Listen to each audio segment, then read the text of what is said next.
I think it's just 1 year ago when we had a meeting of the Global Bond Challenge in Iguazu in Brazil, and the Minister of El Salvador came up with this idea, Lina Pohl, and back home here we were immediately attracted by this idea, and we supported it, and we are happy that we are now on our way to establish it.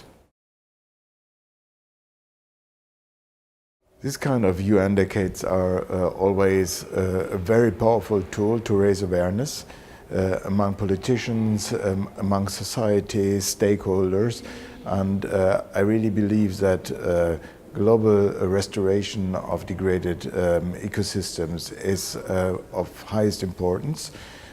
We have seen more than 100 years of destruction of ecosystems, especially forests, and now it's time to enter into 100 years of restoration, and that might be the first decade.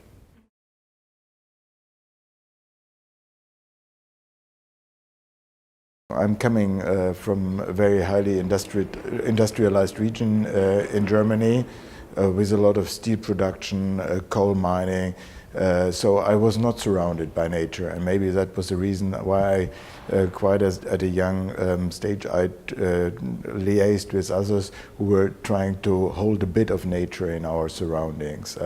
Then I was actually also interested in bird watching, and that brought me to bird protection, from there to nature conservation, and from there to environmental protection.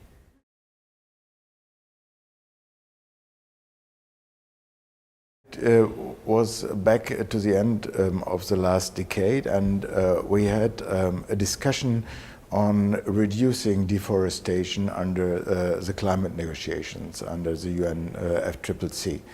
And there was a lot of reluctance in the camp of the climate people here in the ministry, because they didn't know, is it really a sustainable way to reduce carbon emissions?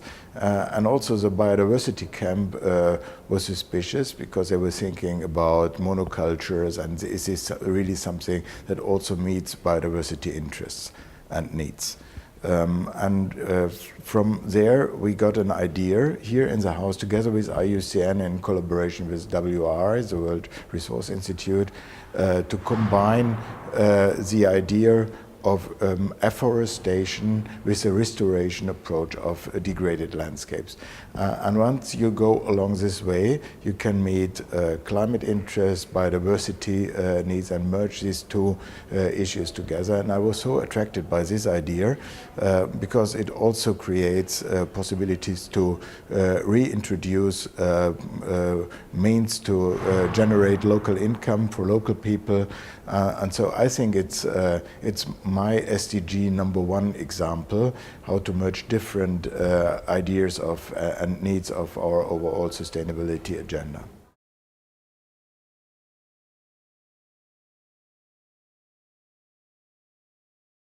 I think we are talking about global challenges. It's very well understood with the climate agenda. I think people around the world have understood that only in collaboration we can address the climate challenge. Many people understand, maybe not all of them, that also biodiversity is a global issue. It's not a national issue. We have to collaborate on that one as well. And you have many other areas, like also soil protection, water management, which needs to be addressed on the global level, also with collaboration between countries. And we believe firmly that those who have the means, the industrialized countries, also some emerging economies, have the duty to help those who are in need, and that is the main driver of our engagement, especially in the field of environment.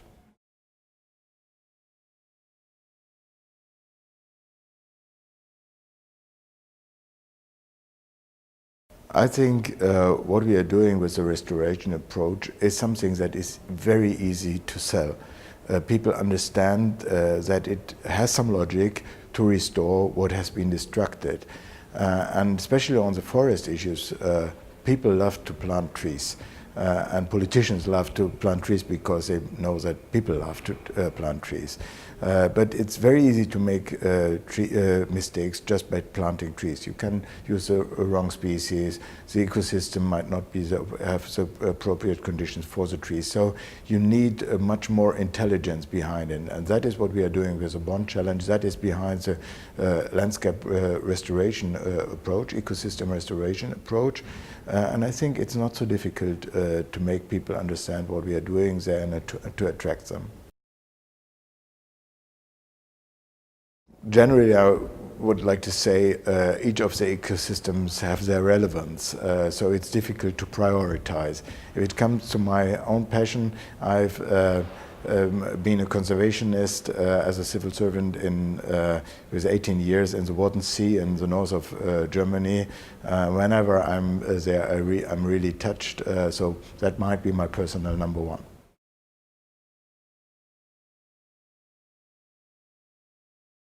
I mentioned I started quite early as a young boy, being interested in conservation, in environment protection as a whole. So I did a lot of groundwork when I was young, really in the fields. And I think this gives you a different sense and a better understanding. Of course, once entering politics, you are on a different level. You need other skills, but it's also good to have this background.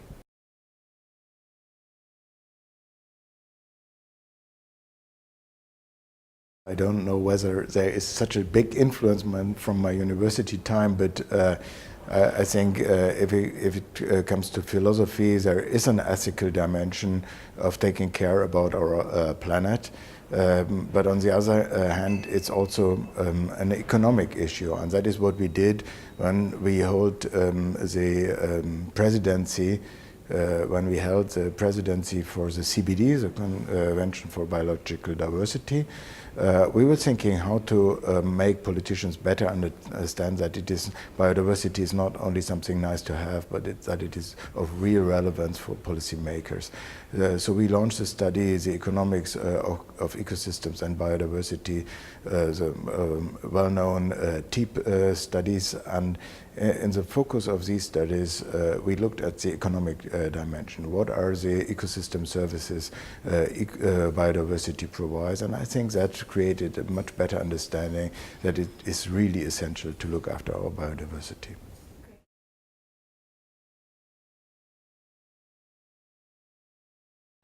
I think basically we are going to continue what we are doing, but we will see a better surrounding with this UN decade, because we do believe that this will create a higher awareness also on the top level of states and governments. So we hope that we will get a bigger group of those who join us to work for this exciting issue.